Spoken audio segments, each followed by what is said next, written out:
Something major is happening in Israel right now, something that many believers have been watching for their entire lives. For the first time in nearly 2,000 years, preparations for the Third Temple in Jerusalem are reaching a level we've never seen before. The table of showbread is complete. The golden menorah is complete. The sacred vessels are ready. The garments of the priests are prepared.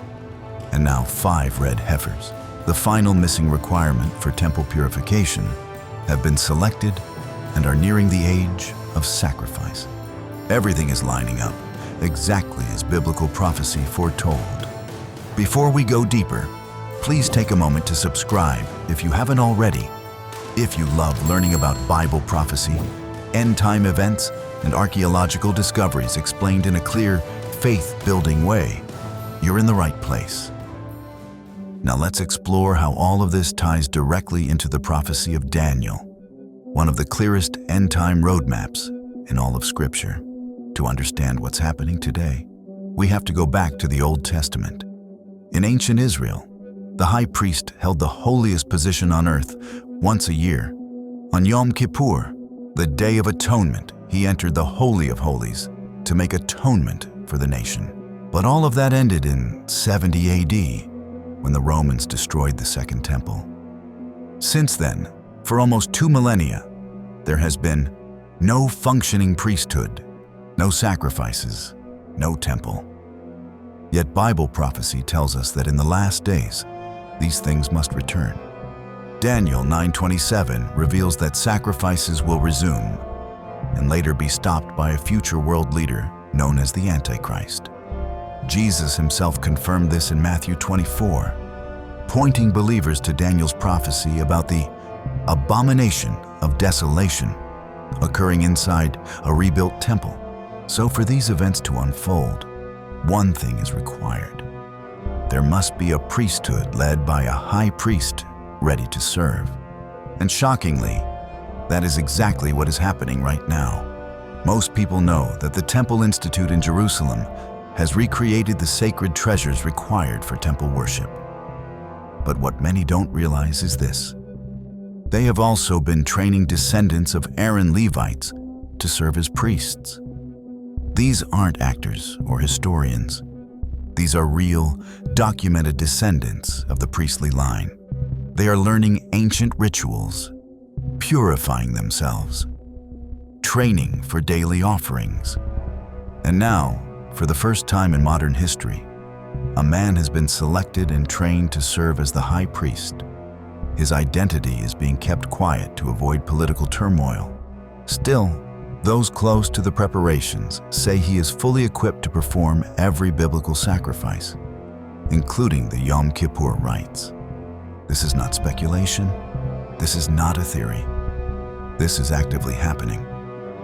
One major step remains before sacrifices can resume: the ashes of a perfect red heifer, as described in Numbers 19. Without this purification ritual, no priest may enter the temple area or perform sacrifices. And astonishingly, after centuries of absence, several flawless red heifers have been found, with some brought directly from Texas to Israel. These animals are being examined daily, and a few remain fully qualified.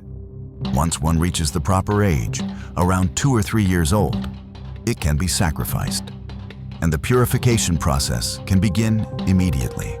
When that happens, the priesthood becomes fully operational, clearing the way for the rebuilding of the temple. It's all falling into place exactly as Scripture outlined. Daniel prophesied a final 7-year period often called the tribulation. It will begin with a covenant, some kind of major agreement involving Israel and many nations.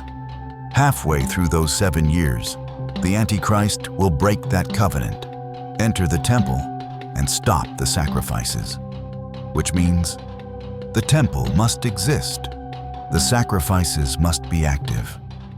A functioning priesthood must already be in place, and as we speak, the sacred vessels are ready.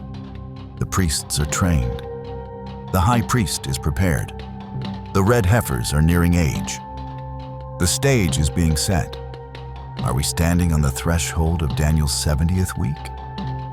Only God knows the exact timing, but Jesus told us to watch the signs so we would not be caught unaware.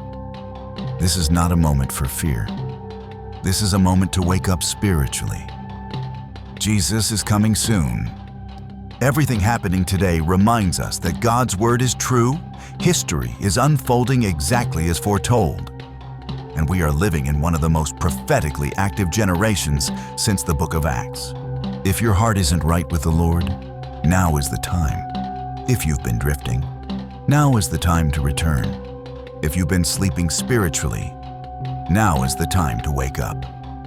Hebrews 4:14 reminds us, since we have a great high priest who has ascended into heaven, Jesus, the Son of God, let us hold firmly to the faith we profess.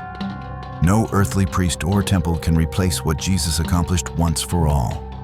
But prophecy must still be fulfilled, and we are watching that fulfillment accelerate right before our eyes. Stay watchful. Stay grounded in God's word.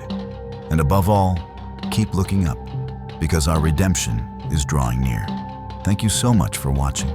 Be sure to subscribe, like the video, and share it with someone who needs to hear the truth about these incredible times.